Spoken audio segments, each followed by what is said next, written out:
Dear parents, as you have heard, SPH leaders have recently made a decision to make a transition to home-based learning for the next 3 weeks, including our March break partway through. This is not something that we took lightly. It was a very difficult decision, but in the end, it's something that we felt was very appropriate for us. Fundamentally, SPH is a very international place. It's a community of parents and teachers and students and staff and leaders who are constantly traveling.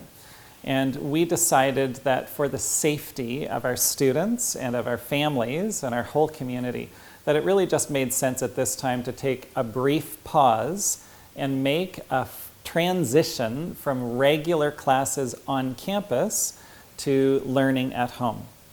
I want to reassure you that there are no cases, no suspected or confirmed cases in any SPH school. We're not doing this because we need to limit something. We're doing this because we don't want to be in a position in future where all of a sudden we have risks or threats to our families and our community's health. So this is purely precautionary, and we're very confident that it's the right decision at this time for our 5 schools. I'd like to leave with you 6 ideas about home learning to help you understand what's going to happen over the next couple of weeks.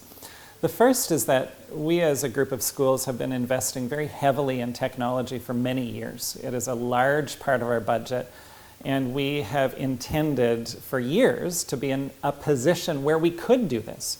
And really we can. We have already software and internet infrastructure here in our school, a network, software capabilities that enable a transition within really just a matter of days or hours from a classroom experience to a home experience.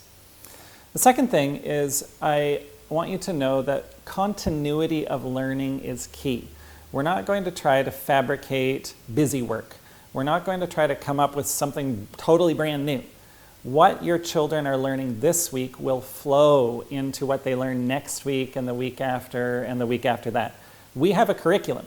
We have objectives, and those are front of mind. Our teachers are driven to see your children succeed. And we know that there's assessments. We know that there are some big assessments, and we are continuing with those as well. So after the spring break, there will be UN exams. And later on, there will be IGCSE exams. And later on, there will be IB-DP exams. And we are committed to enabling all 3 of those to occur as long as it's safe for us to do that. The third thing, I'd like you to know that we all need to be flexible. Teachers are about to be experimenting with a new way of delivering learning. And parents and students are going to have to adapt and learn with us. How do we do that best?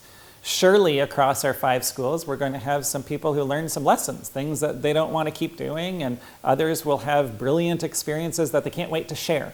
And so over time, you will see us adapt as we figure out the best way for your children to be successful at home. The fourth thing I want you to know is that all learning, all assigned work will be high value. We don't believe that just doing work is enough. It has to be work that is meaningful, that is purposeful, that is connected to curriculum. So your child's teachers will assign valuable activities. They might be activities. It may very well, in fact, it will be things that are on screen and off screen. They will be active. And the work will come back to the teacher so that they can assess it and provide feedback to your child as he or she learns. The fifth thing is I want you to know that the assigned work will be time limited as well. It does not make any sense for us to expect children at home to be working from 7 a.m. till 3 p.m. with scheduled breaks along the way. It has to be adapted. And so there will be a percentage of the full day that we would expect your children to be working. And when they're not working, we're happy for them to play, to read books, to do fun things, to be a kid. That's important too. And so I think it's good for you and for us to realize that there are very special opportunities that are arising because of this, for things to happen that normally we don't get to do. Practicing musical instruments on a more regular basis, for example. The last thing is know that communication with you will be very smooth and very clear. The teachers are available. They're still working. They're still coming to school.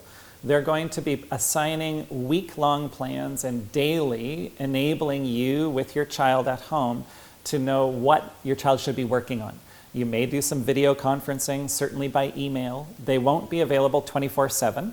They may set some office hours so that there are some parameters, some guidelines so that we can do this smoothly. But they're with you, and I'm with you, and the other heads are with you. So if anything comes up, any questions or suggestions, we really would love to hear from you. I close with sharing some thoughts about fear. For there is a Christian response to fear, and that response is not panic. That response is not quivering and hiding and shaking. It is a response of confidence, because our faith is in a God who controls even this. He controls disasters. He controls poverty and bankruptcy. He controls disease and death, just as he controls life and success and joys.